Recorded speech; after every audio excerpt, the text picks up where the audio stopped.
قال ترامب: القدس لهم.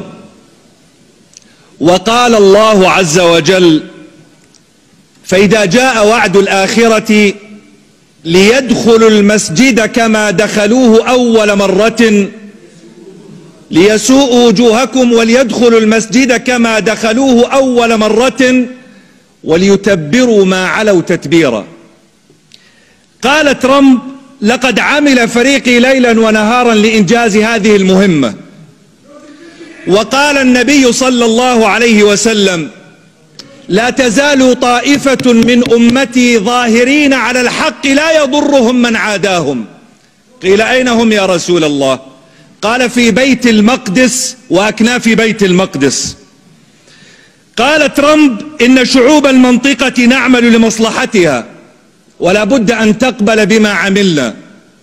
وقال النبي عليه الصلاة والسلام: لو لم يبق من الدنيا إلا يوم لطول الله ذلك اليوم حتى يقاتل آخر هذه الأمة الدجال.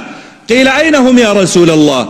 قال: أنتم شرقي نهر الأردن وهم غربيه، حتى يختبئ اليهودي من وراء الشجر أو الحجر فيقول الشجر أو الحجر: يا مسلم يا عبد الله، هذا يهودي ورائي، تعال فاقتله. قال ترامب: لا بد للعرب أن يعتذروا عن الحروب التي خاضوها. وقال الله عز وجل: ولا تحسبن الذين قتلوا في سبيل الله أمواتا بل أحياء عند ربهم يرزقون. إما أن يقتلنا كلام ترامب وأعوانه، وإما أن يحيينا كلام الله. ونحن على مفترق الطرق، لأنهم يخوضون حربا عقائدية، يقرؤون ما هو مسطر في توراتهم ويعملون بمقتضاه، ونحن أمة إذا لم نعمل بما جاء في كتاب ربنا فلا قيمة لنا.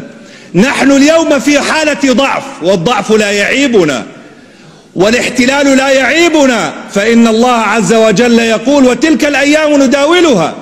وقال الله عز وجل: ما كان الله ليذر المؤمنين على ما أنتم عليه من غلبة وقوة وارتفاع شأن حتى يميز الله الخبيث من الطيب.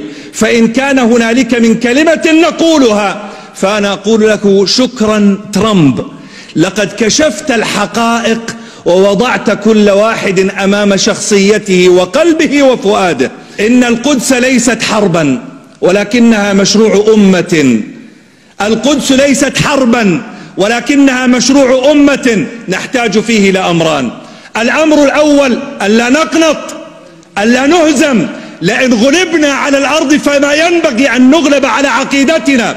فقد مر في تاريخنا أن التتر دخلوا إلى بغداد فأسروا خليفة المسلمين ووضعوه في شوال من شيد وألقوه في النهر ليموت حريقا غريقا أعمى.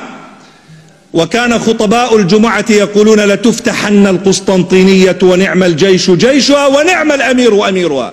وكان صوت الهمس وقتها يقول: انظروا ماذا يقولون.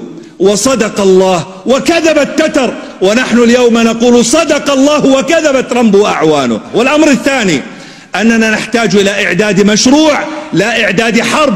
فنحن ضعفاء والضعف لا يعيبنا، ولكننا نحتاج أن نجعل مشروعا لأبنائنا نقولها لهم ولو كلمة: فلسطين عربية من بحرها إلى نهرها ومن شمالها إلى جنوبها، وبالعامية: لن يضيع دين وراءه مطالب. فلسطين عربية من بحرها إلى نهرها ومن شمالها إلى جنوبها. فلسطين عربية، فلسطين عربية، فلسطين عربية، فلسطين عربية، فلسطين عربية.